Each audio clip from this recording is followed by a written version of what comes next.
लगभग 1 महीने बर्बाद करने के बाद वे अंततः 8वीं परत पर पहुंचे। स्किन फ्लेइंग हिल, ब्लैक आयरन ट्री से भरा घना जंगल। त्वचा सभी पेड़ों पर लटकी हुई थी, बहुत उदास और भयावह लग रही थी। समूह सावधानी से जंगल के माध्यम से चला गया, उस स्थान की ओर बढ़ रहा था जहां किंवदंती ने कहा था कि मृत्यु निश्चित रूप से पीछा करेगी, वह भूमि जहां कोई अपनी आखिरी सांस लेगा। शुद्धिकरण की 8वीं परत में लगभग कोई अन्य कृषक नहीं देखा जा सकता था। जंगल में न ही अन्य आवाजें सुनाई दे रही थीं। वीरानी ने अत्यधिक दबाव महसूस कराया। इसके अलावा जब हवा चली तो कई पूरी खाल हिल गईं, ऐसा लग रहा था जैसे वे जीवित हों। इस नज़ारे ने सभी के रोंगटे खड़े कर दिए। हालांकि भले ही समूह पूरे रास्ते किनारे पर था, लेकिन कुछ भी नहीं हुआ। वे लास्ट ब्रीथ लेक के ठीक किनारे पहुंचे। अर्जुन देव को अस्पष्ट रूप से लगा कि कुछ गड़बड़ है, इसलिए वह और भी सतर्क हो गए। लास्ट ब्रीथ लेक निश्चित रूप से अपनी प्रतिष्ठा पर खरा उतरेगा, अन्यथा आखिरी मरती हुई सांस शब्द दुनिया में इतना व्यापक रूप से नहीं फैलता। समूह बिना किसी दुर्घटना के एक कठिन अनुभव से गुजरा। जैसे ही वे झील के किनारे खड़े थे, वे आगे नहीं बढ़े। रास्ते में शुद्धिकरण की हर परत में एक अलग तरह का खतरा था। यह स्किन फ्लेइंग हिल निश्चित रूप से कोई अपवाद नहीं होगा। लास्ट ब्रीथ लेक का पानी दर्पण की तरह साफ और सपाट था। सतह से ठंडे क्यूई के दृश्य निशान निकल रहे थे। झील के किनारे खड़े होने पर इसका विरोध करने के लिए अपनी ऊर्जा को प्रसारित करने की आवश्यकता होती है। अन्यथा जब ठंड क्यूई उनके शरीर में प्रवेश करती है और ठंडे जहर में बदल जाती है तो यह काफी समस्याग्रस्त होगा। कितनी घनी ठंड है क्यूई। बड़े भाई अर्जुन देव, नरक के द्वार कहाँ हैं? हम वहां कैसे पहुंचेंगे? देवबाई ने अर्जुन देव से पूछा और विशाल झील को देखा। मोहिनी ने कहा था कि नरक के द्वार झील के केंद्र में थे, फिर भी समतल झील की सतह को उन्होंने देखा था, वे नरक के द्वार का कोई चिन्ह नहीं देख सकते थे। हालांकि झील के केंद्र में एक द्वीप था। चूंकि यह बहुत दूर था, इसलिए वे केवल एक अस्पष्ट रूपरेखा देख सकते थे। अर्जुन देव कुछ देर तक मन ही मन बुदबुदाया। फिर उसने हवा को पकड़ते हुए अपने दाहिने हाथ से हड़पने की गति की। उसके बाद उन्होंने अपने बाईं ओर हाथ की सील बनाई, लाइफ बेस्टवाल स्पेल को निष्पादित किया। थोड़ी देर बाद अर्जुन देव से मिलती जुलती एक आकृति जमीन पर उतरी। अर्जुन देव की मैजिक एनर्जी की जबरदस्त वृद्धि के साथ वह अब लाइफ बेस्टवाल स्पेल को एक आकस्मिक पकड़ के साथ निष्पादित कर सकता है। हालांकि चूंकि कच्चा माल एक आध्यात्मिक वस्तु नहीं था, इसलिए इसमें बहुत अधिक युद्ध कौशल नहीं होगा। अर्जुन देव के निर्देश पर यह कठपुतली हवा में छलांग लगाकर लास्ट ब्रीथ लेक के ऊपर चली गई। हालांकि सतह पर उतरने से पहले यह एक बर्फ की मूर्ति में जम गया। फिर बर्फ की मूर्ति पानी में उतरी। उस समय अर्जुन देव की आध्यात्मिक भावना का इससे संबंध टूट गया। उसके हाव भाव उसके बावजूद गंभीर हो गए। ओजस ने भौहें सिकोड़ लीं और कहा, यह ठंडी क्यूई असाधारण रूप से भयानक है। मेरा मानना है कि अगर हम इस पर चलते हैं तो हम अपनी ताकत का केवल 60 या 70% ही बाहर निकाल पाएंगे। काश मोहिनी यहां होती। उसे पता होगा कि क्या करना है। इतनी तेज ठंड क्यूई के साथ जब कोई इसके भीतर खड़ा होता है तो उसे खुद को बचाने के लिए लगातार कानून ऊर्जा खर्च करनी पड़ती थी। स्वाभाविक रूप से वे अपनी पूरी युद्ध क्षमता को बाहर नहीं ला सके। अर्जुन देव ने स्थिति पर विचार किया। उसकी दाहिनी आंख में एक भयंकर बैंगनी आग जमा हो गई। एक विचार के साथ पर्पल थंडर ट्रू फायर उसकी दाहिनी आंख से निकल गया, जो लास्ट ब्रीथ लेक पर उगल रहा था। पानी की सतह से लगातार तेज आवाजें आ रही थीं, भाप अंतहीन रूप से उठी। साफ झील तेजी से वाष्पित हो गई। जल्द ही एक बड़ा गड्ढा दिखाई दिया जहां आग लगी थी। हालांकि अपेक्षित भंवर नहीं बना। अजीब तरह से झील का पानी चुपचाप भर गया और झील फिर से बस गई। कोई बात नहीं, हम इस तरह से कुछ भी समझ नहीं पाएंगे। मैं पहले जाऊंगा और एक नजर डालूंगा। आप सभी तब आ सकते हैं जब मैंने यह तय कर लिया हो कि कोई खतरा नहीं है। अपने प्रयासों के लिए दिखाने के लिए कुछ भी नहीं होने के कारण अर्जुन देव ने पर्पल थंडर ट्रू फायर को दूर कर दिया और व्यक्तिगत रूप से सिर करने के लिए तैयार हो गए। प्रजय ने कहा, चलो साथ चलते हैं। कम से कम हम एक दूसरे पर नजर रख सकते हैं। मेरा मानना है कि नरक के द्वार उस द्वीप पर हैं। अर्जुन देव ने इस बारे में सोचा और हामी भर दी। उनकी ताकत को देखते हुए जब वे एक साथ काम करते थे तो वे एक महान ग्रैंड मास्टर स्तर के मार्शल सेज के साथ प्रतिस्पर्धा करने में सक्षम होंगे। ऐसी भी संभावना थी कि नरक के द्वार झील के केंद्र के तल पर स्थित थे। बस इसी समय उसने लापरवाही से चारों ओर नजर डाली और जमीन पर कुछ फीके पैरों के निशान देखे। बारीकी से जांच के बिना इन्हें याद करना बहुत आसान होगा। दूसरों ने अर्जुन देव की निगाहों पर ध्यान दिया और पैरों के निशान के अस्तित्व की खोज करते हुए जल्दी से देखा। यहां कोई था और सिर्फ एक व्यक्ति नहीं था। अर्जुन देव ने तुलना की।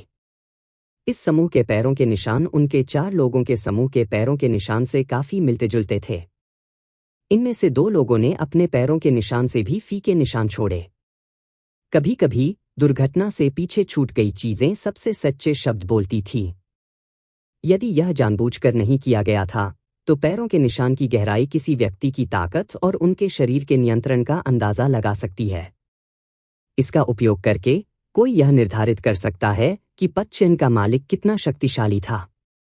देवबाई ने कुछ चिंतित होकर कहा, ये लोग काफी मजबूत हैं। उनमें से 2 महान ग्रैंड मास्टर स्तर के मार्शल ऋषि लगते हैं। मुझे आश्चर्य है, वे यहाँ क्या करने के लिए हैं? क्या वे नरक के द्वार के लिए भी यहाँ हो सकते हैं? प्रजय ने सिर हिलाया और जवाब दिया, ऐसा नहीं होना चाहिए। पुर्गेटरी की 9 परतें कई इन जिम्मेदार लपटों को जन्म देती हैं। लोगों के इस समूह को इन जिम्मेदार लपटों को प्राप्त करने के लिए यहाँ होना चाहिए। येलो स्प्रिंग्स रोड के किनारे कोई खजाना नहीं था। आमतौर पर कोई भी बिना किसी कारण के वहां नहीं जाता था। अर्जुन देव ने तुरंत मेडिसिन गॉड वैली के लोगों के समूह के बारे में सोचा। यह परेशानी भरा होने वाला है। मुझे आशा है कि वे जिस इन जिम्मेदार लॉ की तलाश कर रहे हैं वह इस झील के केंद्र में नहीं है। चलिए चलते हैं। बढ़त लेते हुए अर्जुन देव ने आगे की छलांग लगाई। हवा में एक निराकार दबाव था जो उसे उड़ने से रोक रहा था, इसलिए वह केवल झील की सतह पर ही चल सकता था। ठंडी क्यूई झील की सतह पर फैल गई, तुरंत उसके पैरों को जम गया। यह वास्तव में समस्याग्रस्त है। अर्जुन देव ने अपनी ऊर्जा को प्रसारित किया और बर्फ को चकनाचूर कर दिया। फिर वह आगे बढ़ता रहा। देवबाई और अन्य लोग तेजी से उसके पीछे चले गए। जैसे जैसे चारों ने झील की सतह पर यात्रा की, उन्हें लगातार अपनी लॉ एनर्जी को आकर्षित करने की आवश्यकता थी। अन्यथा ठंडी क्यूई उन्हें कुछ ही क्षणों में बर्फ की मूर्तियों में बदल देगी। अचानक अर्जुन देव को लगा जैसे किसी चीज ने उनका पैर पकड़ लिया हो। सबसे पहले उसने सोचा कि ठंडी क्यूई सघन हो गई है। हालांकि एक मजबूत खिंचाव ने उसे खींच लिया। तभी अर्जुन देव को पता चला कि वह गलत थे। यह वास्तव में एक कंकाल का हाथ था। हालांकि अर्जुन देव कितने मजबूत थे। उसकी ओर से एक आकस्मिक कदम 3 ड्रैगन फोर्स को बाहर ला सकता है। उसे कैसे नीचे खींचा जा सकता है? उसने अपने दाहिने पैर से जबरदस्ती लात मारी। एक छींटा हुआ और अर्जुन देव ने पूरी तरह से हड्डियों से बना एक कंकाल प्रेत को बाहर फेंक दिया। वाह! मेरी त्वचा! मेरी त्वचा! कंकाल रोता रहा, उसके शब्द अस्पष्ट थे। फिर यह हवा में घूमता है और अर्जुन देव की ओर बढ़ जाता है। दरार! दरार! इससे पहले कि अर्जुन देव एक चाल चल पाते, देवबाई, जो उनके बगल में थीं, ने अपनी स्नो फेदर तलवार खींच ली। फिर उसने तलवार क्यूई के कुछ किस्में भेजी और कंकाल प्रेत को टुकड़ों में काट दिया। बड़े भाई अर्जुन देव, क्या आप ठीक हैं? देवबाई ने चिंता से पूछा। अर्जुन देव ने हाथ लहराते हुए कहा, मैं ठीक हूं। अरे, सावधान रहना। उसने देखा कि टूटे हुए कंकाल पानी पर उतरते ही खुद को सुधार कर रहा था। फिर उसने देवबाई की पीठ पर हमला किया। अर्जुन देव तेजी से आगे बढ़े और कंकाल को फिर से पाउडर में चकनाचूर करने के लिए अपनी उंगलियों से प्रकाश की एक किरण को गोली मार दी। जाओ, जल्दी!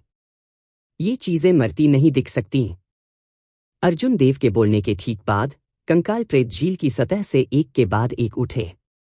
उन्होंने समूह को छोड़ने से रोक दिया। मेरी त्वचा, मेरी त्वचा। पैंग, पैंग, पैंग। अर्जुन देव ने सामने एक रास्ता खोलने का काम किया। उसे झील से भारी ठंड क्यूई के साथ साथ सामने उड़ने वाले कंकालों से निपटना पड़ा, जिसने आगे बढ़ना बहुत कठिन बना दिया। कंकाल प्रेत मरते नहीं लग रहे थे, अधिक लगातार दिखाई दिया। जितना अधिक उन्होंने मारा, उतना ही अधिक दिखाई दिया। 4 घंटे के बाद वे 5 किलोमीटर से अधिक की यात्रा करने में कामयाब नहीं हुए। केंद्र में द्वीप पर जाने के लिए अभी भी एक लंबी दूरी तय करनी थी। यदि वे द्वीप पर पहुंचने से पहले अपनी ऊर्जा समाप्त कर देते हैं, तो वे वास्तव में अपनी आखिरी सांस ले रहे होंगे। कंकाल प्रेत बहुत मजबूत नहीं थे। सबसे अच्छा, उन्होंने शिखर मार्शल सम्राटों की बराबरी की। हालांकि वे नहीं मरेंगे और बड़ी संख्या में आए। यहां आने वाला एक अवरग्रेड मार्शल ऋषि बहुत जल्दी खराब हो जाता था।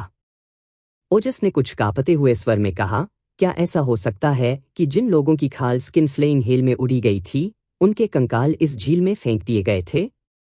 समूह ने जंगल में घनी भरी खाल के बारे में सोचा। उनमें से एक भयानक संख्या थी, कम से कम 10 लाख। हवा में निराकार दबाव स्थिर बना रहा। अर्जुन देव के नीचे लास्ट ब्रीथ लेक एक जेल की तरह महसूस हुई, जिसमें छत के रूप में आकाश और फर्श के रूप में पानी था। इन अमर प्राणियों के सामने ऐसा लगा कि सभी मार्शल तकनीकें, चाहे वह कितनी भी मजबूत क्यों न हों, बेकार हैं। इससे पहले प्रजय और अन्य लोगों ने हेवन रैंक वाली मार्शल तकनीकों को अंजाम दिया, जिसका प्रभाव का एक बड़ा क्षेत्र था। हालांकि फैंटम पलक झपकते ही जीवित हो गए। दूसरी ओर उनकी लॉ एनर्जी काफी कम हो गई। उसके बाद समूह ने भौहें चढ़ा दीं और अब अनावश्यक रूप से लॉ एनर्जी का उपयोग करने की हिम्मत नहीं की। जैसे ही समूह ने पीछे हटने के बारे में सोचा, अर्जुन देव ने अचानक याद किया कि उनके ब्रह्मांड की अंगूठी में अभी भी एक पुनर्जन्म दीपक है, जिसका उपयोग विशेष रूप से आत्माओं और प्रेतों को मारने के लिए किया जाता था। मेरी रक्षा करो, मैं इन प्रेतों को वापस दस्तक दूंगा। देवबाई और अन्य 2 की आंखें चमक उठीं। फिर वे अलग अलग पक्षों पर पहरा दे रहे थे, अर्जुन देव को घेर रहे थे और कंकाल प्रेत को उन्हें बाधित नहीं करने दे रहे थे। अर्जुन देव की हथेली में पुनर्जन्म दीप प्रकट हुआ। फिर उसने धीरे से अपनी उंगली को झटका दिया, दीपक की बाती पर सार रक्त की एक बूंद भेजी। एक लहराती लालटेन की लौ जल उठी। प्राचीन दीपक के पीछे प्रकाश के छल्ले दिखाई दिए। जैसे ही अर्जुन देव ने अपनी जादुई ऊर्जा का उपयोग किया, प्रकाश में भ्रामक आकृति धीरे धीरे स्पष्ट हो गई। अमर दाव जीवन लाता है, अनगिनत लोगों के पापों को शुद्ध करता है। एक बार शास्त्रों को पढ़ते समय संसार के ऋषि कल्याणकारी होने के लिए उसकी प्रशंसा करते हैं। जब शास्त्रों को 2 बार पढ़ता है तो सूखी हड्डियां जीवित हो जाती हैं।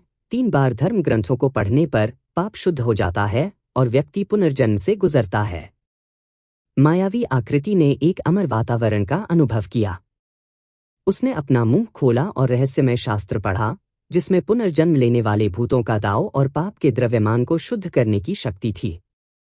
हजारों कंकाल प्रेत अचानक हिलना बंद कर दिए और बिखर गए। कोमल आध्यात्मिक प्रकाश के झुरमुट आकाश में उड़ गए। इन आध्यात्मिक ज्योतियों ने मानव रूप धारण कर लिया। कुछ विद्वानों, कुछ व्यापारियों, कुछ शूरवीर लोगों की तरह लग रहे थे और कई अन्य स्वर्ग के नीचे नश्वर दुनिया को दिखा रहे थे। सभी पेड़ों की खाल भी जलने लगी। पूरे जंगल में भीषण आग भड़क उठी। ऐसा लग रहा था कि स्किन फ्लेइंग हेल गायब हो रहा है। यदि पुनर्जन्म के मार्ग अभी भी मौजूद होते, तो ये आत्माएं इस कड़वाहट को छोड़ देतीं और पुनर्जन्म लेतीं। हालांकि अब जब रास्ते टूट गए थे, तो ये आत्माएं केवल नष्ट हो जाएंगी। जब देवबाई और अन्य लोगों ने यह देखा, तो वे सभी अविश्वसनीय रूप से आश्चर्यचकित रह गए। उन्हें उम्मीद नहीं थी कि अडिग प्रेत ऐसे ही गायब हो जाएंगे।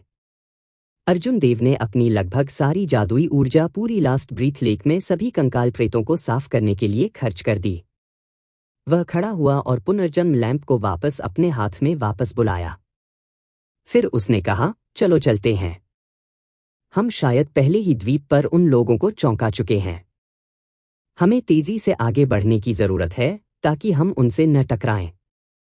झील के केंद्र में स्थित द्वीप पर मेडिसिन गॉड वैली के मिस्टर वामी, महानाग और भौतिक शरीर के एक महान ग्रैंड मास्टर स्तर के मार्शल ऋषि मायाश्री ने दूर की आग को देखा। उनके सभी चेहरों पर आश्चर्य दिखाई दे रहा था। उन तीनों के पीछे काश्तकारों का समूह भी यह देखकर दंग रह गया। क्या चल रहा है? पेड़ों की खालें सभी जल रही हैं। क्या ऐसा हो सकता है कि किसी ने लास्ट ब्रीथ लेक में फैंटम को साफ कर दिया हो? मिस्टर वामी ने सिर हिलाया और कहा, ऐसा ही होना चाहिए। या तो उस व्यक्ति को बौद्ध संप्रदाय मार्शल तकनीक की विरासत मिली है, या उसके पास मेरे हाथ में आत्मा को मारने वाले दर्पण से भी अधिक शक्तिशाली एक गुप्त खजाना है। महानाग ने चारों ओर देखा। उसके बूढ़े चेहरे पर एक भयावह अभिव्यक्ति दिखाई दे रही थी। उन्होंने अनुमान लगाया, यह एक गुप्त खजाना होना चाहिए जो आत्मा प्रकार के प्राणियों को लक्षित करता है। इस दुनिया में केवल कुछ शक्तिशाली बौद्ध मार्शल तकनीकें हैं। यह संभावना नहीं है कि कोई व्यक्ति जो जानता है वह पुर्गेट्री की 9 परतों में आएगा। इस अनुमान को आवाज देने के बाद तीनों एक साथ हंसने लगे। मिस्टर वामी ने कहा, जैसा कि कहा जाता है, सबसे उपयुक्त क्षण पर पहुंचना जल्दी पहुंचने से बेहतर है। उस गुप्त खजाने के साथ हमारे पास उस गोल्डन बोन राक्षसी आत्मा से निपटने का एक बेहतर मौका होगा।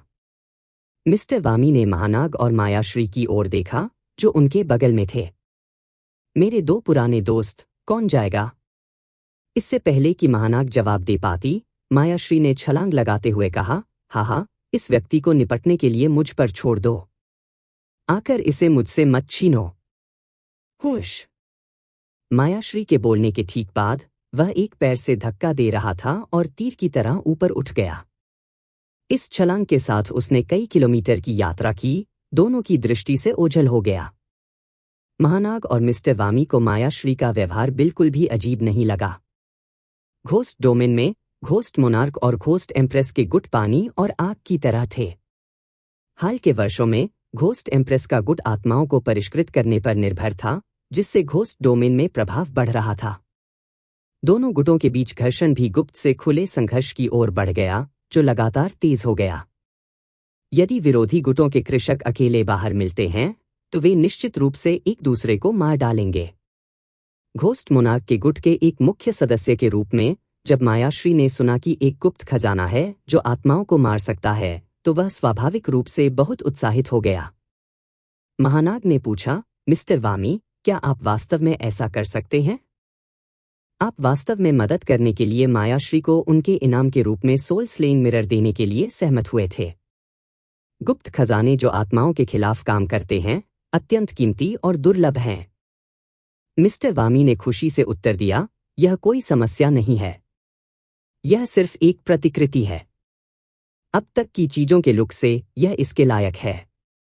मायाश्री की मदद के बिना हम इतनी जल्दी शुद्धिकरण की 8वीं परत पर नहीं पहुंच पाते और लास्ट ब्रीथ लेक को आसानी से पार नहीं कर पाते।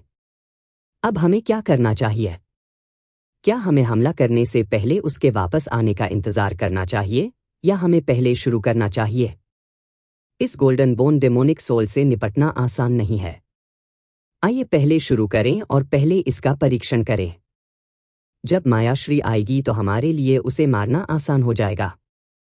महानाग ने यह सुनने के बाद अपना सिर घुमाया और 5 किलोमीटर दूर एक घुप्प काले टीले की ओर देखा और कुछ नहीं कहा। उस काले टीले पर एक शुद्ध सफेद फूल खूबसूरती से खिल रहा था। एक लौ थी जो फूल के केंद्र में तरल बर्फ की तरह दिखती थी, पंखुड़ियों के बीच टिमटिमा रही थी। टीले से ज्यादा दूर एक पूरी तरह से सुनहरा कंकाल पड़ा था, जिसमें एक विशाल दरांती थी। ऐसा लग रहा था कि वह गहरी नींद में है। कंकाल के जबड़े ऊपर और नीचे चले गए, कभी कभी काली लपटों के एक झुरमुट को बाहर निकालते थे जो हवा को जला देते थे, जिससे काले बादलों के बड़े धब्बे बन जाते थे। बादल टीले के ऊपर मंडरा रहे थे, हमेशा मौजूद रहते थे। महानाग की निगाहें गंभीर हो गईं। फिर उसने नीले युद्ध कवच का एक सेट निकाला, जिसे उसने एक भारी काला भाला निकालने से पहले सावधानी से अपने शरीर के विभिन्न हिस्सों पर रखा।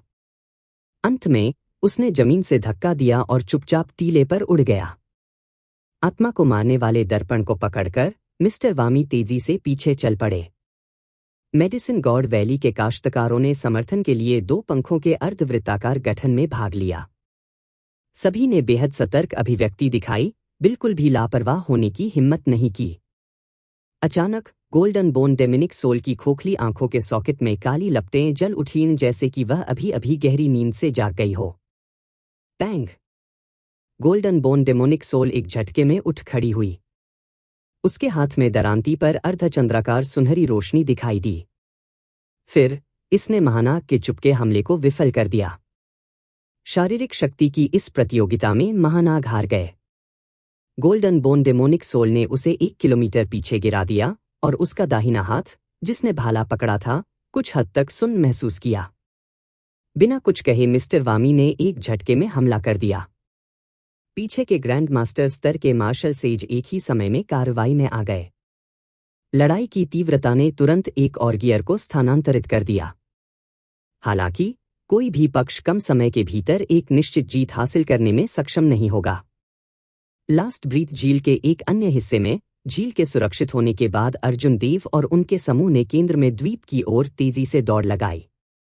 कंकाल प्रेतों द्वारा उन्हें अवरुद्ध किए बिना उनकी गति वापस सामान्य हो गई। समूह 15 मिनट में द्वीप पर पहुंच गया। हालांकि इससे पहले कि वे अपनी सांस पकड़ पाते, उनके हाव भाव बदल गए। दौड़कर आई मायाश्री पहले तो दंग रह गई। फिर उसने खुशी से कहा, छोटे दोस्त, ऐसा लगता है कि हमारी किस्मत एक साथ बंधी हुई है। पहले का हंगामा आपका ही रहा होगा। अर्जुन देव को बहुत बदकिस्मत लगा। हालांकि वह ज्यादा घबराए नहीं। वह शांति से मुस्कुराया और कहा, इसमें कोई संदेह नहीं है कि हम भाग्यशाली हैं। 1 महीने से भी कम समय में हम फिर से मिलते हैं। दरअसल पहले का हंगामा इसी जूनियर की वजह से था। यह बूढ़ा आदमी आज अच्छे मूड में है। गुप्त खजाना सौंपे जो आत्माओं और बाढ़ ड्रैगन कैंची के आधे हिस्से से संबंधित है। फिर आप जा सकते हैं। बूढ़ा आदमी वास्तव में अच्छे मूड में था। सीक्रेट ट्रेजर ने पहले जो हंगामा मचा था, वह मूल सोल स्लेइंग मिरर के प्रतिद्वंद्वी था। यदि मायाश्री इसे प्राप्त कर सकती है और इसे ईस्ट माउंटेन घोस्ट मोनार्क को प्रस्तुत कर सकती है, तो उसे निश्चित रूप से भूत सम्राट का पक्ष प्राप्त होगा। शायद इतना कि भूत सम्राट व्यक्तिगत रूप से उसे अपनी साधना के स्तर को अर्ध सम्राट क्षेत्र तक बढ़ाने में मदद कर सकता है, जिस तक पहुंचने की उसने उम्मीद खो दी थी। ऐसे पुरस्कारों की मिसालें थीं। ईस्ट माउंटेन घोस्ट मोनार्क की अथाह ताकत को देखते हुए वह एक निश्चित कीमत चुकाने के बाद एक व्यक्ति को अर्ध सम्राट के रूप में बढ़ा सकता था। बेशक शर्त यह थी कि प्रस्तुत खजाना उस कीमत के लायक था जो घोस्ट मोनार्क को चुकानी होगी। अर्जुन देव ने मंद मुस्कुराते हुए कहा, आप अच्छे मूड में हो सकते हैं, लेकिन मैं नहीं हूं। यदि आप अब मेरी दृष्टि से गायब हो जाते हैं, तो मैं दिखावा कर सकता हूं कि मैंने आपको नहीं देखा। मायाश्री जोर से हंसने के अलावा कुछ नहीं कर सकी। सफेद वस्त्र वाले राजा अर्जुन देव, मैंने आपके नाम के बारे में मेडिसिन गॉड वैली के मिस्टर वामी से सुना है। आपके बारे में सुनना उतना अच्छा नहीं है जितना कि आपको व्यक्तिगत रूप से देखना। तुम वास्तव में असाधारण रूप से अहंकारी हो। हालांकि मुझसे पहले आपके पास अहंकारी होने की कोई योग्यता नहीं है। मायाश्री की हंसी समाप्त होने के बाद उन्होंने अपनी हत्या क्यूई को उजागर किया। उसकी आवाज हड्डियों को ठंडा करने वाली लग रही थी, बिना किसी भावना के। ऊर्जा के 10 ड्रैगन के आकार के झुरमुट मायाश्री के पीछे तैर रहे थे, एक तेज हवा को लात मार रहे थे जो हर जगह बह रही थी। एक तूफान सामने था क्योंकि उसने अपने शरीर से एक भयानक आभा को उजागर किया था। 10 ड्रैगन फोर्स, और यह केवल मायाश्री की सबसे बुनियादी ताकत थी। वह 10 ड्रैगन फोर्स 50,000 टन बल के साथ हमला कर सकता था। आज मैं आपको एक ऐसे व्यक्ति की भयानक ताकत दिखाऊंगा जो भौतिक शरीर के माध्यम से मार्शल ऋषि बन गया। यदि आप मेरे एक साधारण झटके का सामना कर सकते हैं, तो मैं अब आपके लिए चीजों को कठिन नहीं बनाऊंगा। देवबाई ने चिंतित होकर अर्जुन देव की ओर देखा। फिर उसने एक वॉइस प्रोजेक्शन भेजा, बड़े भाई अर्जुन देव, उसकी बात मत सुनो। उनका पंच 10 ड्रैगन फोर्स को उजागर कर सकता है, कुछ ऐसा जो एक महान ग्रैंड मास्टर स्तर के मार्शल ऋषि भी झेल नहीं सकता है। अर्जुन देव गर्मजोशी से मुस्कुराएं और एक आवाज प्रक्षेपण वापस भेजा, देवबाई, चिंता मत करो। आप, भाई प्रजय और भाई कोंग को कुछ पीछे हटना चाहिए। बस देखो। मर जाओ। अर्जुन देव को एक रुख अपनाते हुए और अन्य 3 को पीछे हटते देखकर मायाश्री ठंडे स्वर में मुस्कुराए बिना नहीं रह सकी। वह एक युद्ध चिल्लाया और बिजली की गति से हमला किया। ड्रैगन के आकार की ऊर्जा सभी दिशाओं में ऊपर की ओर चार्ज होती है। एक बढ़ता हुआ ड्रैगन 5 किलोमीटर के दायरे में फैल सकता है। जैसे ही उसने मुक्का मारा, यह ऐसा था जैसे 50 किलोमीटर तक की पर्वत श्रृंखलाएं उखड़ गईं और आसमान से गिर गईं। अर्जुन देव घबराए नहीं। जब उसे यकीन हो गया कि दूसरे पक्ष ने केवल 10 ड्रैगन फोर्स का उपयोग किया है, तो उसके होंठ एक समान ठंडी मुस्कान में मुड़ गए।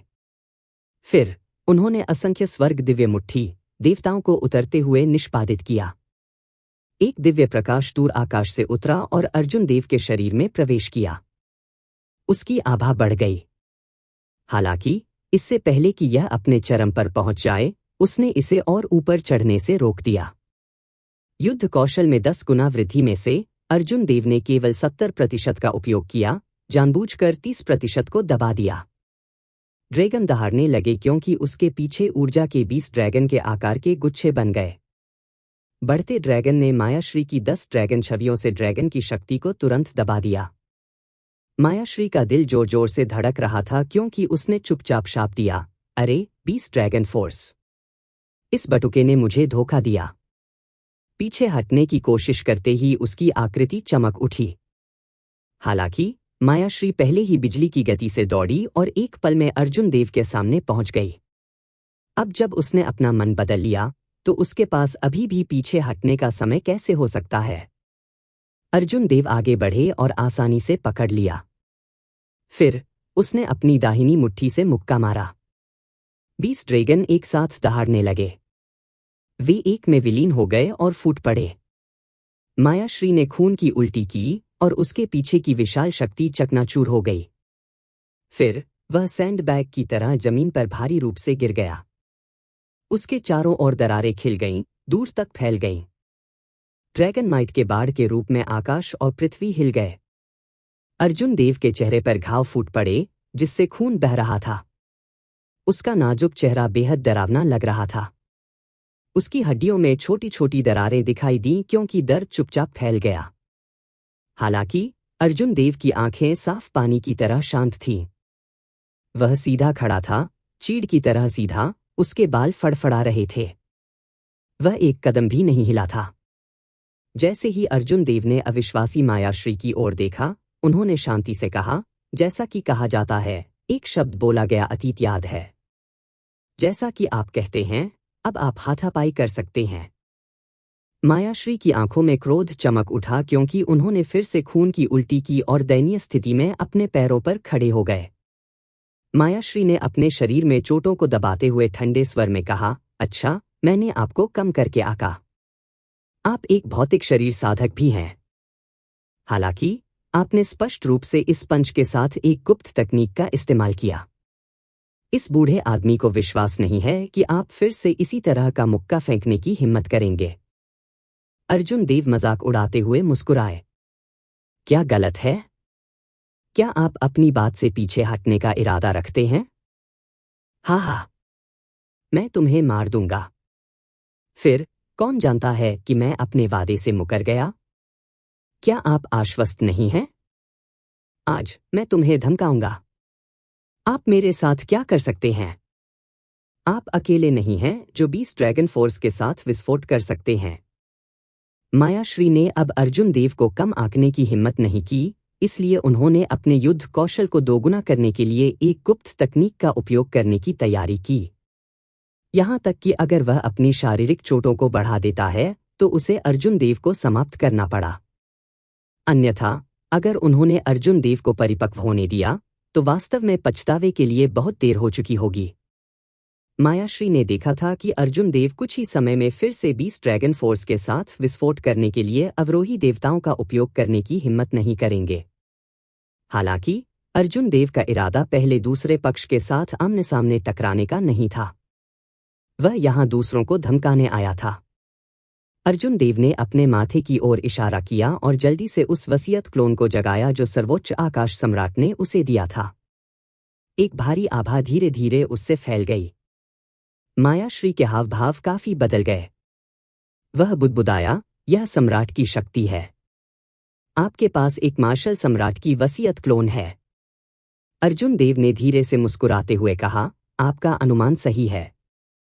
आज आप मुझे धमकाने वाले नहीं हैं। इसके बजाय मैं ही आपको धमका रहा हूं। यदि आप आश्वस्त नहीं हैं तो मैं आपको समझाऊंगा कि आप वास्तव में मेरे साथ कुछ नहीं कर सकते। अर्जुन देव के बोलने के ठीक बाद सर्वोच्च आकाश सम्राट का क्लोन उनके माथे से बाहर निकल गया। फिर वसीयत क्लोन ने अपनी आंखें सिकोड़ लीं और सम्राट की शक्ति इकट्ठा हो गई। बस आभा ही मायाश्री को हवा में गिराने में कामयाब रही। उसकी आभा अलग हो गई और वह एक खेदजनक स्थिति में भाग गया, बिल्कुल भी रुकने की हिम्मत नहीं की। मार्शल सम्राटों को 3 चरणों में विभाजित किया जा सकता है: माइनर हेवनली, ग्रेटर हेवनली और सॉवरन। एक ग्रेटर हेवनली मार्शल सम्राट की ताकत हर क्लेश के साथ एक और स्तर तक सुधर जाएगी। 8 क्लेशों को दूर करने के बाद वे एक संप्रभु मार्शल सम्राट बनने के लिए एक संप्रभु क्लेश से गुजरेंगे। कोई फर्क नहीं पड़ता कि किस तरह के मार्शल सम्राट ने वसीयत क्लोन बनाया है, यह मायाश्री जैसे महान ग्रैंड मास्टर स्तर के मार्शल ऋषि को आसानी से मारने में सक्षम होगा। सर्वोच्च आकाश सम्राट व्योमनाथ एक महान स्वर्गीय मार्शल सम्राट थे जिन्होंने 8 क्लेशों को दूर किया था। अर्जुन देव के साथ उन्होंने जो वसीयत क्लोन छोड़ी थी उसे मायाश्री को मारने में कोई समस्या नहीं होगी।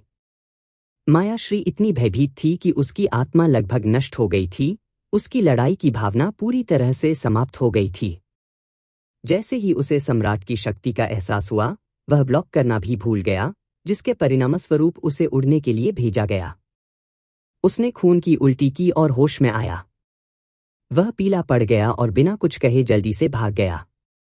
हर बार जब वह जमीन से धक्का देता था तो अनगिनत दरारें दिखाई देती थीं, जो मकड़ी के जाले के रूप में फैलती थीं। हालांकि उसे भागने में पहले ही बहुत देर हो चुकी थी। चारों ने 5 किलोमीटर दूर खून के एक बड़े छींटे देखे। जटिलताओं को छोड़कर सुप्रीम स्काई सम्राट की वसीयत क्लोन ने मायाश्री को मौत के घाट उतार दिया था, यहां तक कि कोई हड्डी भी नहीं छोड़ी थी।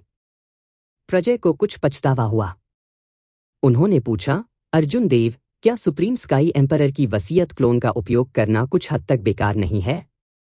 अर्जुन देव के अलावा प्रजय, देवबाई और ओजस सभी उत्कृष्ट प्रतिभाएं थीं जो फील्ड रेस की युवा पीढ़ी के शीर्ष पर थीं।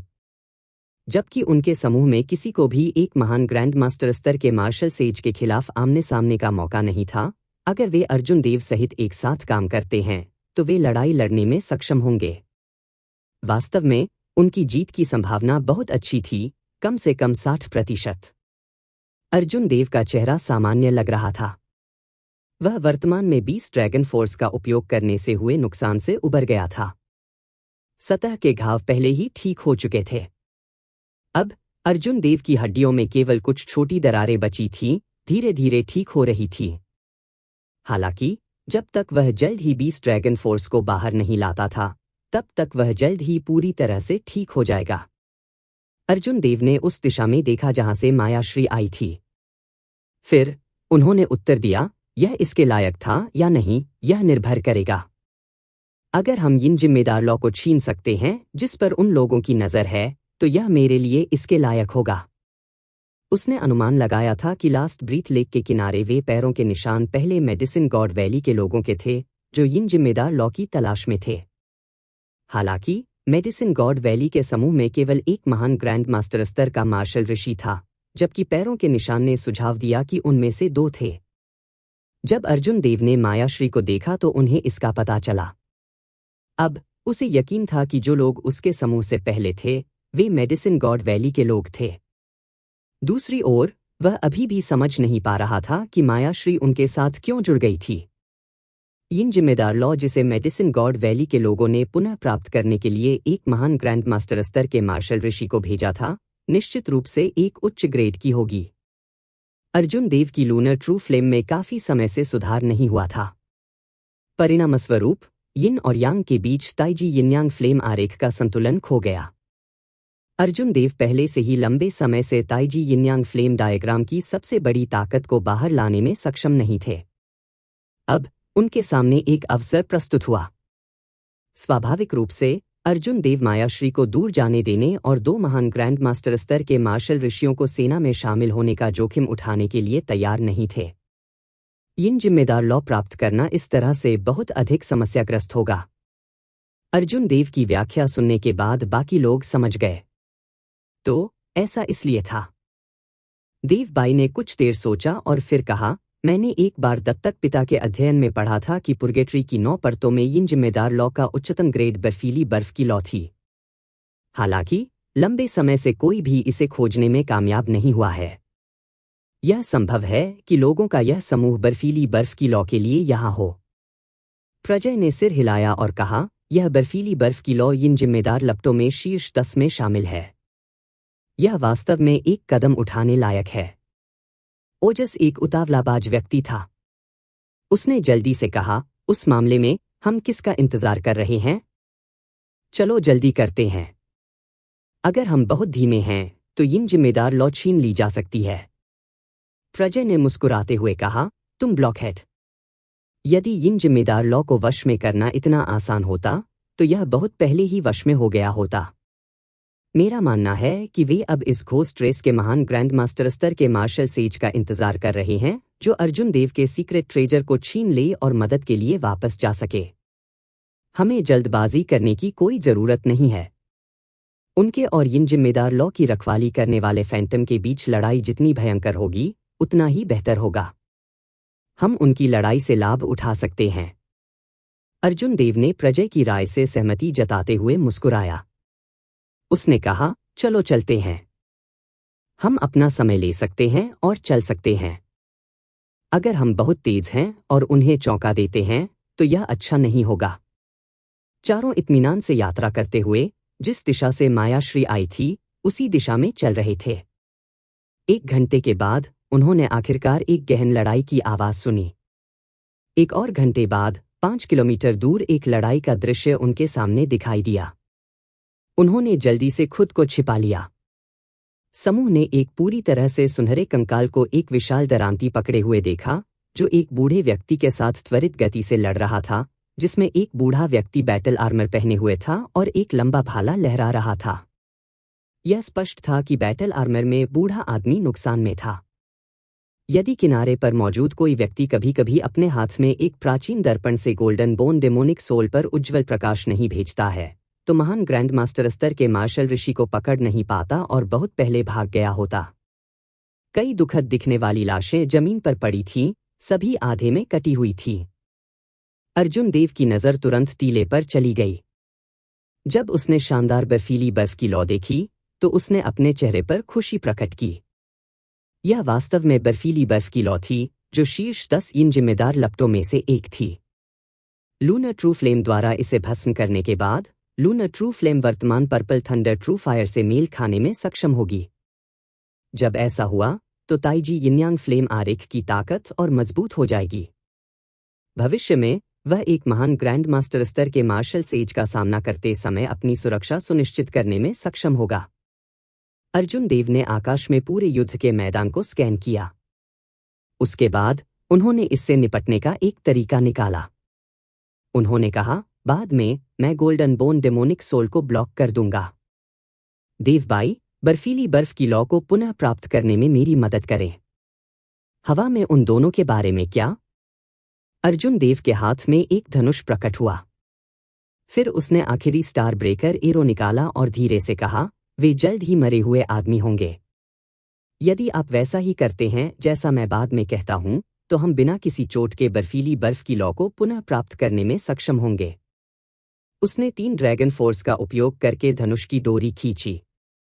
जैसे ही उसने धीरे धीरे धनुष की डोरी को पीछे खींचा, धनुष के अंग चरमराने लगे।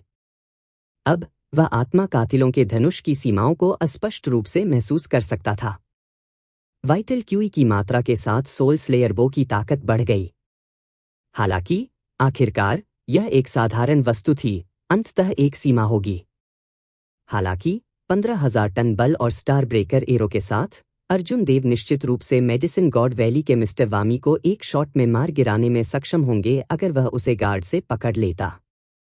अर्जुन देव के रुख और उन 2 लोगों को एक ही बार में मारने के इरादे को देखकर देवबाई और अन्य दो मदद नहीं कर सके लेकिन ध्यान में अपनी सांस रोक सके।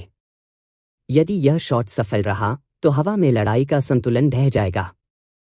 मिस्टर वामी और महानाग अभी भी हवा में कड़वाहट से डटे हुए थे, बेसब्री से मायाश्री की वापसी का इंतजार कर रहे थे।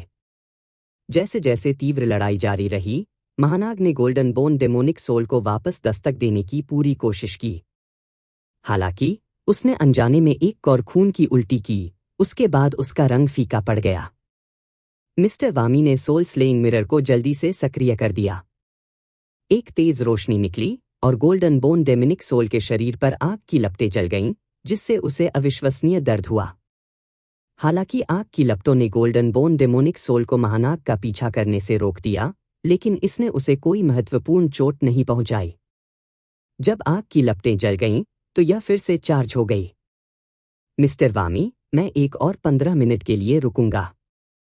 अगर मायाश्री अभी भी नहीं आती है तो यह बूढ़ा आदमी केवल पीछे हट सकता है, महानाग ने उत्सुकता से कहा। मिस्टर वामी ने उन्हें खरीदे गए समय का उपयोग करते हुए उन्होंने चोटों को ठीक करने के लिए एक और ऋषि ग्रेड औषधीय गोली निगल ली। हालांकि महानाग ने एक ऋषि ग्रेड औषधीय गोली का इस्तेमाल किया था, लेकिन उन्होंने पहले ही कई का सेवन कर लिया था, इसलिए प्रभाव काफी कमजोर थे। मिस्टर वामी को भारी पसीना आ गया। गोल्डन बोन डेमोनिक सोल से निपटना उसकी अपेक्षा से कहीं अधिक कठिन था। वह अपने साथ जिन अन्य लोगों को लाया था, वे सभी कुछ ही क्षणों में मर गए थे।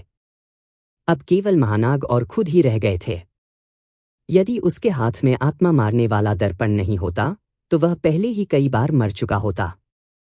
यह सुनकर कि महानाग पीछे हटने का इरादा कर रहे हैं, मिस्टर वामी ने जल्दी से कहा, इतनी जल्दी में मत बनो। हम पहले ही इस गोल्डन बोन डेमोनिक सोल को घायल कर चुके हैं। बस थोड़ी देर रुकें। मायाश्री के आने पर यह खत्म हो जाएगा। गोल्डन बोन डेमोनिक सोल पर आग की लपटें धीरे धीरे फीकी पड़ती देखकर महानाग ने ठंडे स्वर में सूंघा और कहा, आप स्वयं गोल्डन बोन डेमोनिक सोल के साथ खेलना जारी रख सकते हैं। इस बूढ़े आदमी के पास इसे जारी रखने के लिए पर्याप्त जीवन नहीं है। 15 मिनट और बाद यह बूढ़ा आदमी चला जाएगा।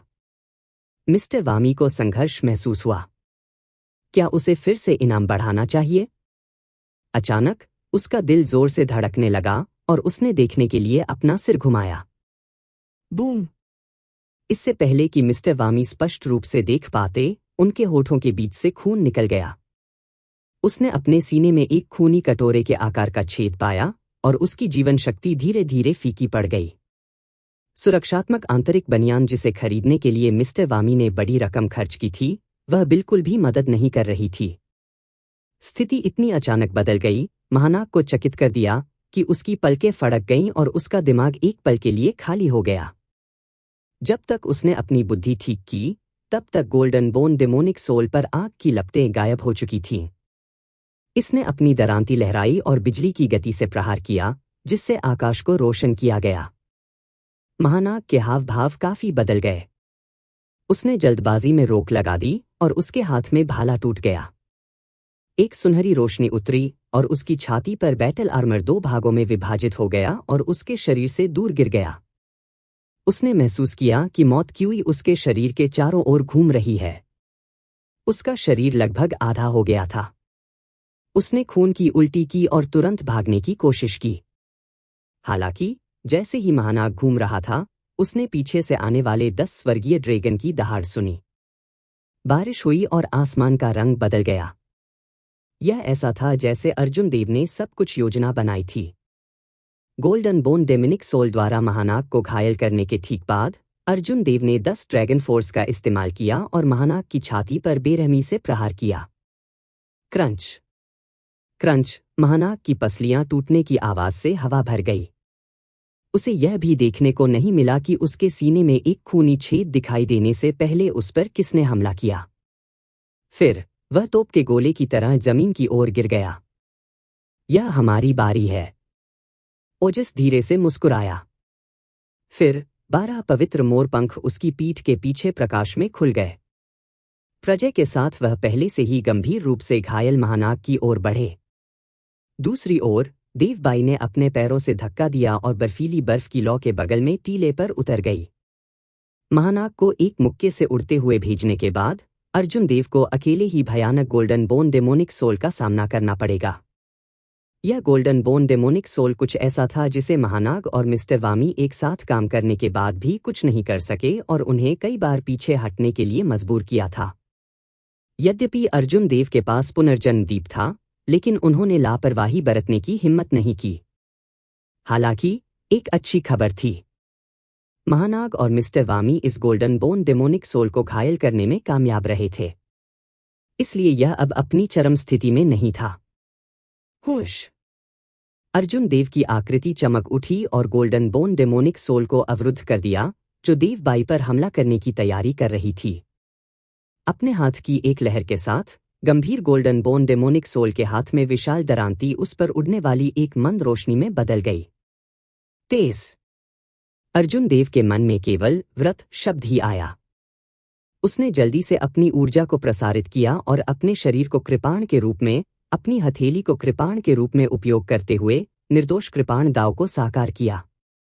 अर्जुन देव ने अपनी हथेली से काट दिया, जिससे गोल्डन बोन डेमोनिक सोल की विशाल दरांती को उस समय तक रोक दिया गया जब एक चिंगारी उड़ने में लग रहा था। घने, अत्यंत शुद्ध डेथ क्यूई बाहर निकल आए।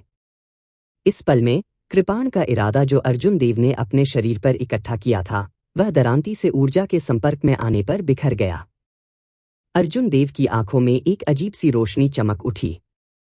उसने जल्दी से चाल बदल दी, अपनी हथेली को कृपाण के रूप में और अपने कंधे को कृपाण की नोक के रूप में उपयोग किया। जब ताकत अपर्याप्त थी, तो तकनीक ने इसके लिए बनाया था। अर्जुन देव ने अपनी हथेली से दरांती पर प्रहार किया और उसका कंधा कृपाण की नोक की तरह हो गया, जो गोल्डन बोन डेमोनिक सोल की छाती की ओर दुर्घटनाग्रस्त होने पर निर्दोष रूप से चमकता था। Bang! Golden bone demonic soul कई टूटी हुई पसलियों के साथ 1 किलोमीटर पीछे उड़ गई। जैसा कि अपेक्षित था, गोल्डन बोन डेमोनिक सोल पर टूटी हुई पसलियां पलक झपकने में लगने वाले समय में फिर से जुड़ गईं। इस हास्यास्पद क्षमता ने अर्जुन देव की उपचार क्षमता को भी शर्मसार कर दिया। गोल्डन बोन राक्षसी आत्मा को फिर से चार्ज करने वाला देखकर अर्जुन देव ने अपने शरीर में डेथ क्यूई को दबा दिया।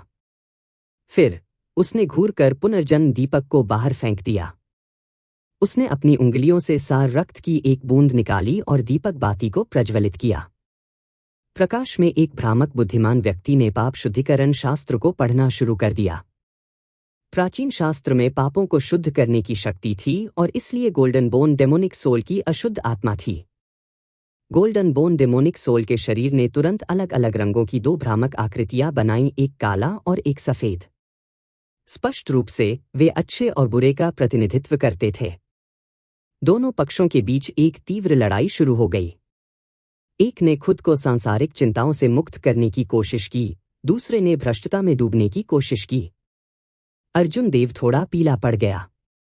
यह उनका पहला मौका था जब एक फैंटम से मिलना था जो इतनी दृढ़ता से संघर्ष कर रहा था।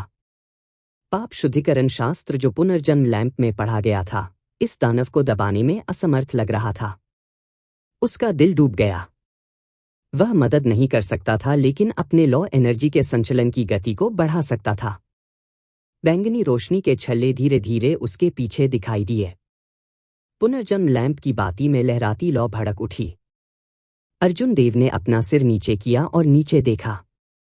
देवबाई उस पर हाथ हिला रही थी, पहले से ही बर्फीली बर्फ की लौ प्राप्त कर चुकी थी। प्रजय और ओजस भी हाथ हिला रहे थे।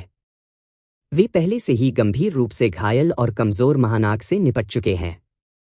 उन्होंने कहा, मेरी ताकत को देखते हुए मैं जल्द ही इसे सुलझा नहीं पाऊंगा। मुझे अभी इसकी परवाह नहीं करनी चाहिए, अर्जुन देव ने खुद से बुदबुदाया। उसकी टकट की गोल्डन बोन डेमोनिक सोल पर घूम गई। काले और सफेद आंकड़ों के बीच की लड़ाई पहले ही एक गर्मागर्म स्तर पर पहुंच गई थी। कभी कभी अच्छा पक्ष आगे होता है। गोल्डन बोन डेमोनिक सोल ने एक कोमल आभा दी जब ऐसा हुआ। कभी कभी बुरा पक्ष आगे आ जाता था, एक विशाल घातक आभा आकाश में उड़ जाती थी। अच्छे और बुरे ने कई बार पदों की अदलाबदली की। अर्जुन देव ने अवसर का लाभ उठाया जब गोल्डन बोन डेमोनिक सोल के अच्छे पक्ष ने लाभ उठाया। उसने अपना हाथ खोला और मुड़ने और उड़ने से पहले पुनर्जन्म लैंप को वापस खींच लिया। चलिए चलते हैं। अर्जुन देव ने 8 भूत पालकी को बुलाया। देवबाई और अन्य लोग पहले से ही बहुत लंबे समय से इंतजार कर रहे थे। जैसे ही वे जल्दी से प्रवेश करते थे, उनके आंकड़े चमक उठे। उसने द्वीप के केंद्र की ओर गति करने के लिए 8 भूत पालकी को नियंत्रित किया। पापों को शुद्ध करने के लिए पुनर्जन्म लैंप की शक्ति को खोने के बाद गोल्डन बोन डेमोनिक सोल से जो परोपकार आया वह गायब होने से पहले कुछ क्षणों तक चला, फिर कभी प्रकट नहीं हुआ। जब गोल्डन बोन डेमोनिक सोल ने पास के खाली टीले को देखा तो वह उग्र रूप से दहाड़ने लगा और अपने परिवेश को नष्ट करते हुए अनियंत्रित हो गया। 1 किलोमीटर दूर 2 आकृतियां नीचे उतरी। मोहिनी और एक नीले वस्त्र पहने बूढ़े आदमी जो चुपचाप अर्जुन देव के समूह का पीछा कर रहे थे, हवा में दिखाई दिए। जब उन्होंने निडर गोल्डन बोन डेमोनिक सोल को देखा तो वे चकित रह गए। कोई आश्चर्य नहीं कि यंग मिस इस व्यक्ति को एक नई रोशनी में देख रही है। अगर उसकी भूमि का वह गुप्त खजाना भूत सम्राट के हाथों में है तो यह एक आपदा होगी, बूढ़े ने कहा, स्तब्ध होकर। मोहिनी ने भौहें सिकोड़ ली और कुछ नहीं बोली। वह सिर्फ 1 महीने के बंद दरवाजे की खेती से उभरी है। जैसे ही उसने शुद्धिकरण की 8वीं परत में प्रवेश किया, उसने पूरे जंगल को जलते हुए देखा। उसने यह भी महसूस किया कि लास्ट ब्रीथ लेक में अमर प्रेत गायब हो गए हैं। यह एक चमत्कार की तरह था। लास्ट ब्रीथ लेक के सभी फैंटम को साफ कर दिया गया। मोहिनी हैरान रह गई। वह भूल गई थी कि अर्जुन देव के पास वह गुप्त खजाना था। इसके अलावा उसने उम्मीद नहीं की थी कि यह इतनी भयानक शक्ति के साथ फूट पड़ेगा। मुस्कुराते हुए नीले वस्त्र पहने बूढ़े व्यक्ति ने जारी रखा, उसने मायाश्री को मारने के लिए वसीयत क्लोन का इस्तेमाल किया और स्वराज को नाराज किया। वह पहले ही घोस्ट मोनार्क के गुट को पूरी तरह से नाराज कर चुका है। इससे हमें उसे अपनी तरफ खींचने का मौका मिलता है।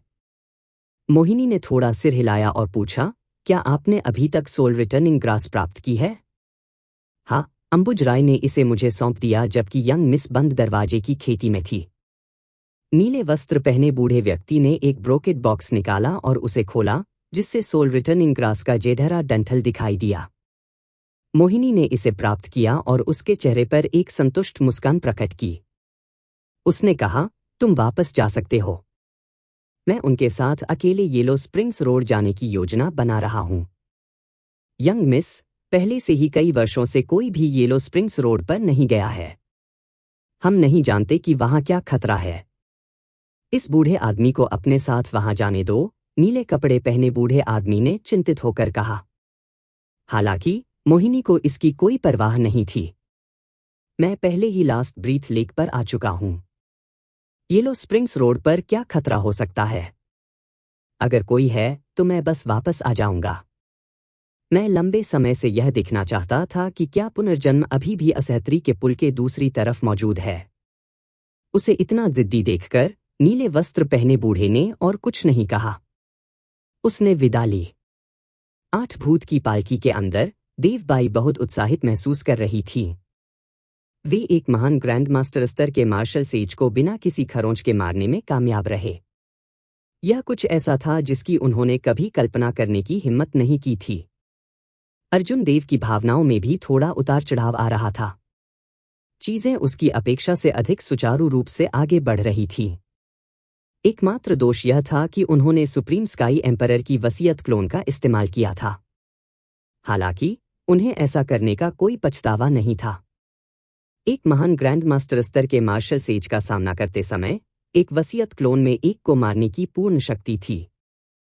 हालांकि अर्ध सम्राट का सामना करते समय कोई गारंटी नहीं थी। इसके अलावा इसका उपयोग केवल एक बार किया जा सकता है। यदि ताइजी यिन्यांग फ्लेम आरेख में सुधार किया जा सकता है और निष्पादित किया जा सकता है तो अर्जुन देव अभी भी महान ग्रैंड मास्टर स्तर के मार्शल ऋषियों के खिलाफ भी अपना बचाव करने में सक्षम होंगे। हालांकि ताइजी यिन्यांग फ्लेम आरेख वसीयत क्लोन जितना अत्याचारी नहीं था जो एक महान ग्रैंड मास्टर स्तर के मार्शल ऋषि को एक हमले में फोड़ सकता था, लेकिन इसके उपयोग की कोई सीमा नहीं थी। अर्जुन देव ने महसूस किया कि बर्फीली बर्फ की लौ के बदले में वसीयत क्लोन का उपयोग करना पूरी तरह से इसके लायक था। इसके अलावा उन्होंने बहुत कमाई की। कम से कम मिस्टर वामी के पास कई अच्छी औषधीय गोलियां थीं जिससे समूह को लाभ हुआ। बड़े भाई अर्जुन देव, बर्फीली बर्फ की लौ। देवबाई ने अपनी जेट सफेद हथेली पर तरल बर्फ जैसी बर्फीली बर्फ की लौ का एक झुरमुट पकड़ा, जो बेहद सुंदर लग रहा था। खिलखिला उठी। ध्यान से। इस लौ में घनी ठंडी क्यों ही होती है? बड़े भाई अर्जुन देव, इससे चोट न पहुंचे। अर्जुन देव मंद मंद मुस्कुराया। उसकी बाईं आंख में एक लौ थी जो इससे भी ठंडी थी। एक विचार के साथ अर्जुन देव की बाईं आंख में चंद्र की सच्ची लौ घूमने लगी, जिससे एक भंवर बन गया। फिर इसने बर्फीली बर्फ की लौ को उसकी आंख में चूसा। अर्जुन देव ने अपने जूते उतारे और पालकी में बड़े बिस्तर पर पालथी मारकर बैठ गए। फिर उसने अपनी आंखें बंद कर लीं और लूनर ट्रू फ्लेम को धीरे धीरे इस बर्फीली बर्फ की लौ का उपभोग करने देना शुरू कर दिया।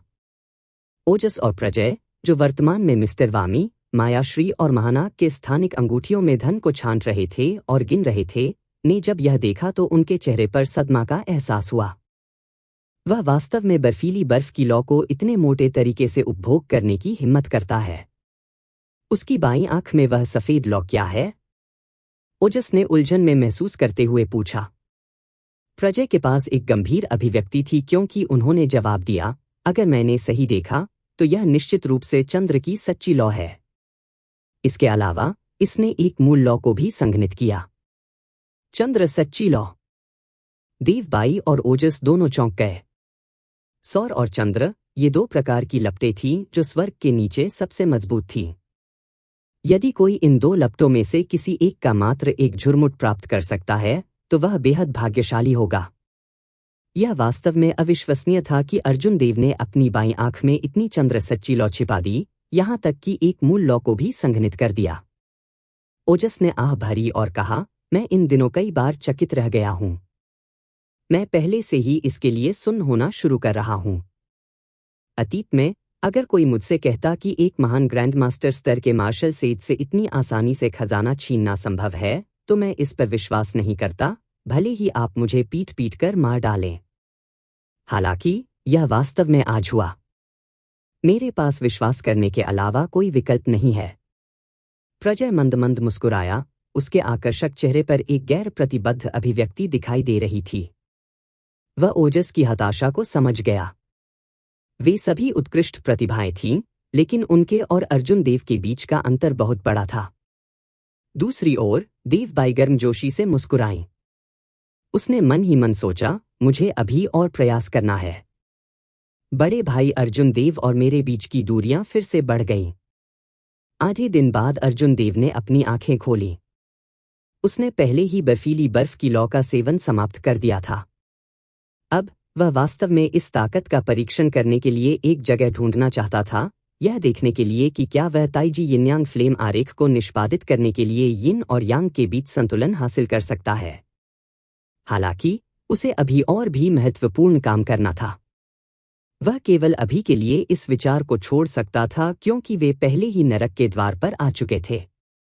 अर्जुन देव ने 8 भूत पालकी को दूर कर दिया और समूह धीरे धीरे नीचे उतरा और उनके सामने नरक के द्वार को आकार देते हुए उन्होंने ऐसा किया। 10,000 साल पुरानी प्राचीन लकड़ी से बना एक काला साइन बोर्ड था।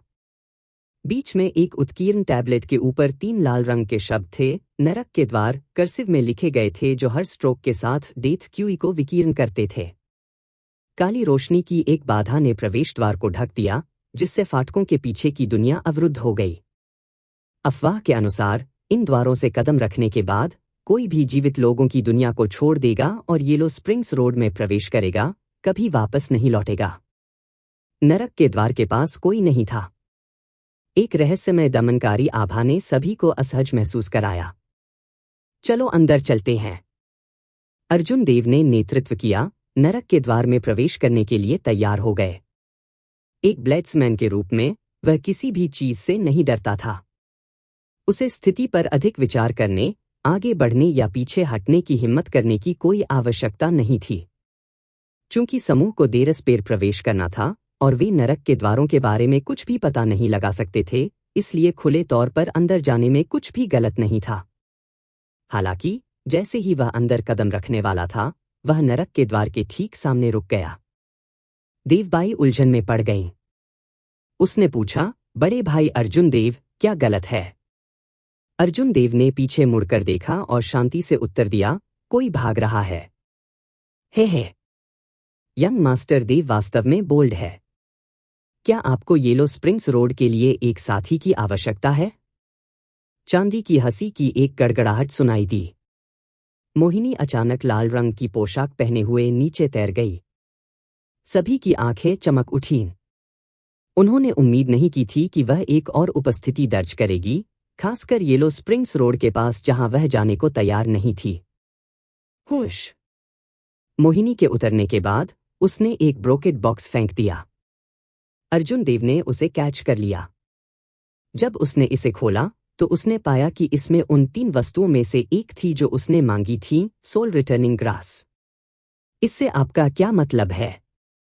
अर्जुन देव ने दूसरे पक्ष की ओर संदेह की दृष्टि से देखा। वह नहीं बता सका कि मोहिनी क्या सोच रही थी। मोहिनी ने हंसते हुए कहा, क्या गलत है? आपको इसकी आवश्यकता नहीं है? आपके दिमाग को देखते हुए आप शायद पहले ही समझ गए थे कि मायाश्री और स्वराज से मिलना मेरा सेटअप था। आप पहले ही घोस्ट मोनार्क के गुट को पूरी तरह से नाराज कर चुके हैं। घोस्ट एम्प्रेस धृति और घोस्ट मोनार्क के बीच लड़ाई जरूर होगी।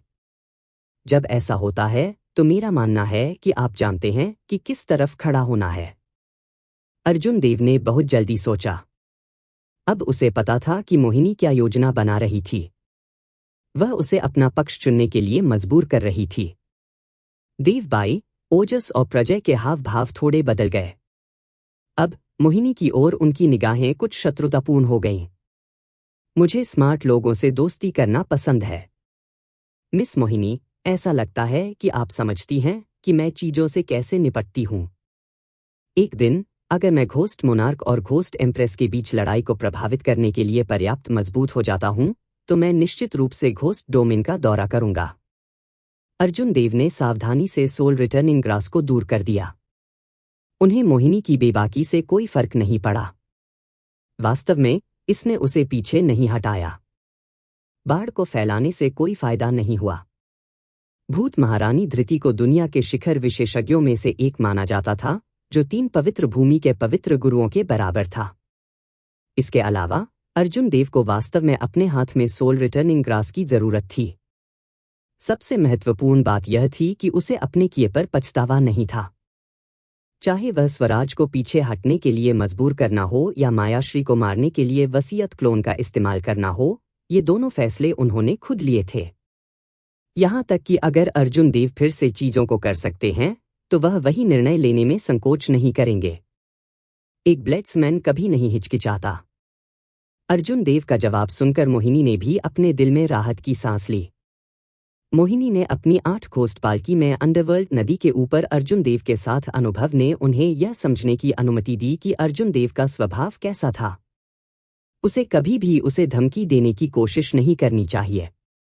दूसरी ओर अप्रत्याशित तरीकों का उपयोग करके वह हासिल करने में सक्षम हो सकती है जो वह चाहती थी। प्रजय ने शांति से पूछा, चूंकि मिस मोहिनी यहाँ हैं, तो क्या अब आप हमें बता सकते हैं कि आप येलो स्प्रिंग्स रोड के बारे में क्या जानते हैं? मोहिनी ने प्रजय की ओर देखा। फिर वह मुस्कुराई और बोली, आपके समूह के लिए येलो स्प्रिंग्स रोड वास्तव में खतरनाक नहीं है। जब तक आप अपना सिर पीछे नहीं मोड़ेंगे, तब तक आप निश्चित रूप से असहायता के पुल तक चलने में सक्षम होंगे। यह पहली बार नहीं था जब अर्जुन देव ने मोहिनी को येलो स्प्रिंग्स रोड पर सिर पीछे न करने की सलाह दी थी। हालांकि क्यों? मुझसे मत पूछो क्यों। जिन लोगों ने अपना सिर पीछे करने की हिम्मत की, वे सभी मर चुके हैं। मोहिनी ने यह दिखाने के लिए अपने कंधे उचकाए कि वह भी नहीं समझती है। उन्होंने कहा, यह मामला वास्तव में बहुत अजीब है। यह कहावत 10,000 साल पहले मौजूद नहीं थी। येलो स्प्रिंग्स रोड पुर्गेट्री की 9 परतों में एक प्रसिद्ध और लोकप्रिय अनुभवात्मक प्रशिक्षण मैदान था। घोस्ट रेस के शिष्य इन सैनिकों का शिकार करने के लिए यहां आते थे। उन्होंने कहा, यह कहावत हाल के दिनों में ही सामने आई है। वहां बहुत सी अजीब चीजें हुईं। समय के साथ लोगों ने येलो स्प्रिंग्स रोड पर आना बंद कर दिया। अर्जुन देव ने इस वाक्यांश को ध्यान में रखा। फिर वह मुड़ा और नरक के द्वार से कदम रखने में संकोच नहीं किया। पुर्गेटरी की 9 परतों से गुजरना, नरक के द्वार में प्रवेश करना, येलो स्प्रिंग्स रोड पर यात्रा करना, चाहे वह कोई भी खतरा क्यों न हो, चाहे कितना भी बड़ा संकट क्यों न हो, जब तक अभिमा को पुनर्जीवित किया जा सकता था, यह सब इसके लायक था। जब अन्य लोगों ने अर्जुन देव को प्रवेश करते देखा, तो वे कुछ देर तक बुदबुदाए और फिर प्रवेश भी किया। वे सभी येलो स्प्रिंग्स रोड के बारे में बहुत उत्सुक थे। सभी की आंखों के सामने का दृश्य झकझोरकर बदल गया। येलो स्प्रिंग्स रोड के किनारों पर खिलने वाले लाल पारमिता फूलों के अलावा केवल 2 रंग थे, काला और सफेद। सब कुछ या तो काला या सफेद था, जिसमें खुद भी शामिल था। वे इस दुनिया में आत्मसात हो गए थे। हर किसी के शरीर में केवल 2 रंग थे, काला और सफेद। जब अर्जुन देव ने अपने शरीर की स्थिति की जांच की, तो उन्हें कुछ भी गलत नहीं मिला। यह सिर्फ इतना था कि अन्य रंग सभी गायब हो गए। अर्जुन देव की वाइटल क्यूई अभी भी थी, जैसा कि उनकी लॉ एनर्जी थी। वह शांत हो गया और सड़क के किनारे कुछ लाल पारमिता फूल लेने के लिए झुक गया। अर्जुन देव को अभिमा को वापस लाने के लिए 3 चीजों की आवश्यकता थी: परमिता फूल, आत्मा लौटने वाली घास और 3 जीवन रत्न। अब उसके पास केवल एक की कमी थी, 3 life stone. 3 life stone yellow springs road के अंत में ब्रिज ऑफ हेल्पनेस पर स्थित था। उसे केवल एक छोटा सा टुकड़ा तोड़ने की जरूरत थी। चलिए चलते हैं। ध्यान से। इस जगह यिन सोल्जर्स हैं।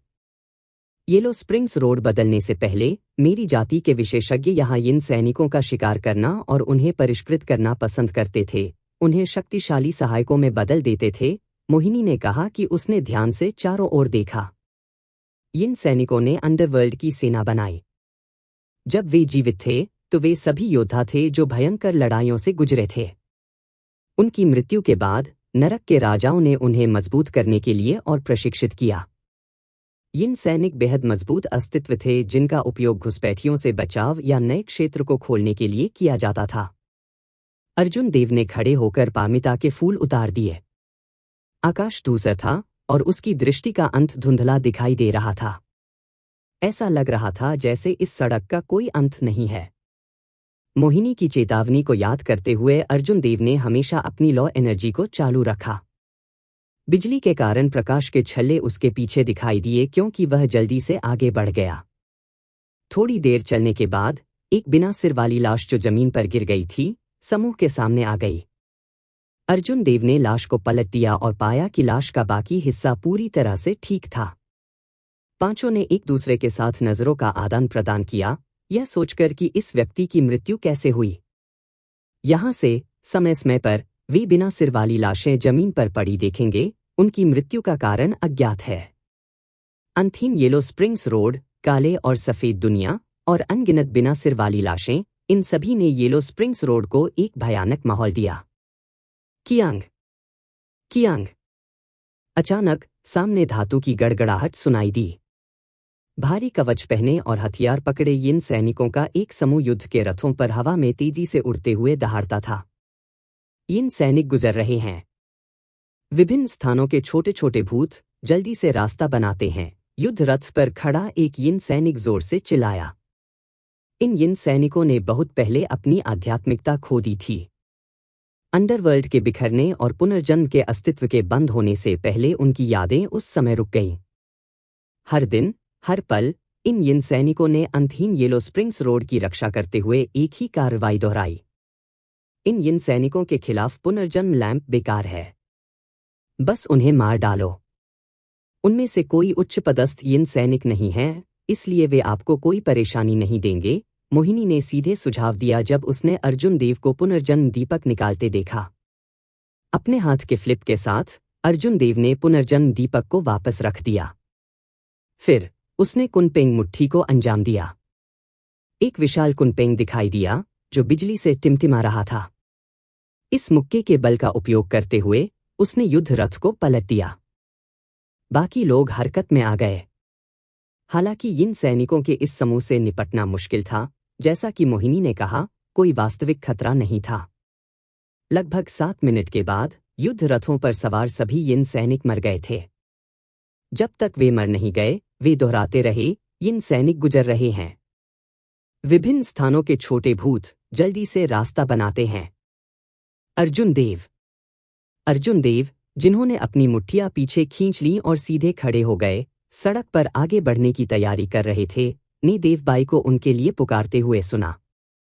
आदत से बाहर उसने यह पूछने के लिए अपना सिर पीछे कर लिया कि क्या बात है।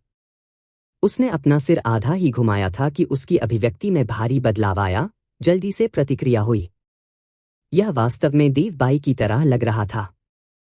हालांकि देवबाई हमेशा उन्हें बड़े भाई अर्जुन देव कहती थीं और कभी भी केवल अर्जुन देव ही नहीं। हालांकि पहले ही बहुत देर हो चुकी थी।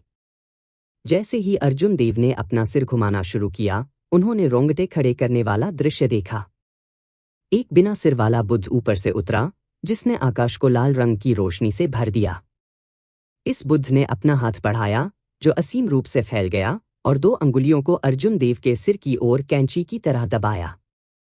काका। दोनों उंगलियां धीरे से आपस में टकरा गईं और अर्जुन देव का सिर गिर गया। फिर वह एक बिना सिर वाली लाश में बदल गया, जमीन पर गिर गया। अब अर्जुन देव का शरीर उन अन्य लाशों से अलग नहीं था जिन्हें समूह ने देखा था। मेरा सिर नहीं, यह मेरा सिर नहीं है। मेरा सिर किसने ले लिया?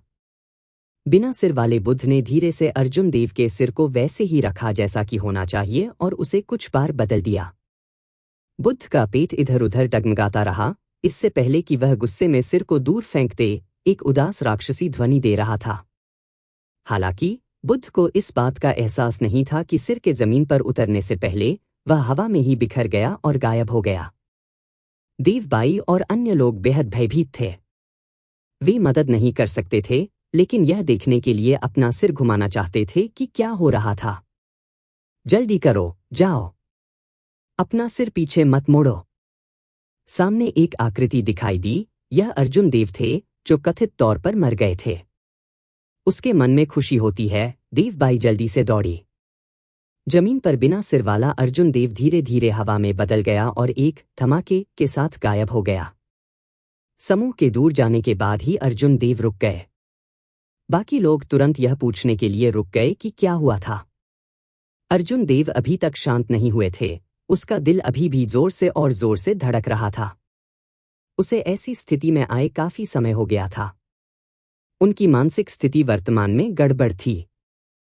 इससे पहले उसे लगा था कि वह बिल्कुल भी चकमा नहीं दे सकता और अगले ही पल मर जाएगा। यहां तक कि एक महान ग्रैंड मास्टर स्तर के मार्शल ऋषि या एक अर्ध सम्राट भी बुद्ध के उस स्निप को रोकने में सक्षम नहीं होंगे। महत्वपूर्ण क्षण में अर्जुन देव ने लाइफ बेस्टोवाल मंत्र को निष्पादित किया था और पतली हवा से अपने शरीर की प्रतिकृति बनाई थी। फिर उसका असली सवा जल्दी से भाग गया, मुश्किल से उस खतरे से बचने का प्रबंधन किया। यदि वह सिरविहीन बुद्ध उसका पीछा करता रहता, तो अर्जुन देव निश्चित रूप से मर जाते। काफी देर तक भागने के बाद भी अर्जुन देव ने उस विशाल सिरहीन बुद्ध को फिर से कोई चाल चलते हुए नहीं देखा। शायद इसका उसके सिर को पूरी तरह से न मोड़ने से कुछ लेना देना था। तुमने वास्तव में क्या देखा? मोहिनी ने उत्सुकता से पूछा। हर कोई जानता था कि येलो स्प्रिंग्स रोड पर अपना सिर वापस नहीं मोड़ना चाहिए। हालांकि पुरुषों की जिज्ञासा हमेशा के लिए सबसे मजबूत थी। हर कोई जानना चाहता था कि ऐसा करने के बाद कोई क्या देखेगा। अर्जुन देव ने सांस लेते हुए खुद को शांत किया और उत्तर दिया, मैंने एक विशाल बिना सिर वाले बुद्ध को देखा। हालांकि मैंने केवल इसका पक्ष देखा और इसे अपनी पूरी महिमा में नहीं देखा। प्रजय को समूह में सबसे व्यापक ज्ञान था। उन्होंने तुरंत कहा, नरक में केवल कितिगर्भ बोधिसत्व है जो बुद्धों से संबंधित है। उनकी क्षमता भगवान बुद्ध के बराबर है, लेकिन वह बुद्ध नहीं बल्कि केवल एक बोधिसत्व है। चूंकि बौद्ध धर्म का शिखर बहुत पहले था, इसलिए अधिकांश लोग अब बुद्ध और बोधिसत्वों के बीच अंतर नहीं कर सकते थे। प्रजय भी इसे स्पष्ट रूप से नहीं समझा सका, वह केवल एक सरल सादृश्य प्रदान कर सकता था। एक बुद्ध अमर युग के दौरान एक अमर भगवान की तरह था, जबकि एक बोधिसत्व एक महान गुणन अमर साधक की तरह था जो अभी तक क्लेशों से नहीं गुजरा था। यह कोटिगर्भ बोधिसत्व काफी खास था। वह सामान्य बुद्धों की तुलना में बहुत शक्तिशाली और बहुत शक्तिशाली था। हालांकि कोटिगर्भ बोधिसत्व ने एक महान प्रतिज्ञा की, यदि नरक खाली नहीं है तो मैं बुद्ध नहीं बनूंगा। इस वजह से वह कभी बुद्ध नहीं बने और एक बोधिसत्व बने रहे। नोट: बौद्ध धर्म में एक कितिगर्भ बोधिसत्व है और यह प्रतिज्ञा कुछ ऐसी है जो उसने की थी। यह प्रसिद्ध बौद्ध कहावतों में से एक है। साथ ही अगर मैं नरक में नहीं जाता तो कौन जाएगा? मोहिनी बुदबुदाया, मैंने इस कितिगर्भ बोधिसत्व के बारे में पहले सुना है। हालांकि जब वह इतना शक्तिशाली था तो उसका सिर क्यों काट दिया गया? दूसरों के हाव भाव भी थोड़े बदल गए। मोहिनी ने जो कहा उसके अनुसार येलो स्प्रिंग्स रोड लगभग 10,000 साल पहले ही बदला था।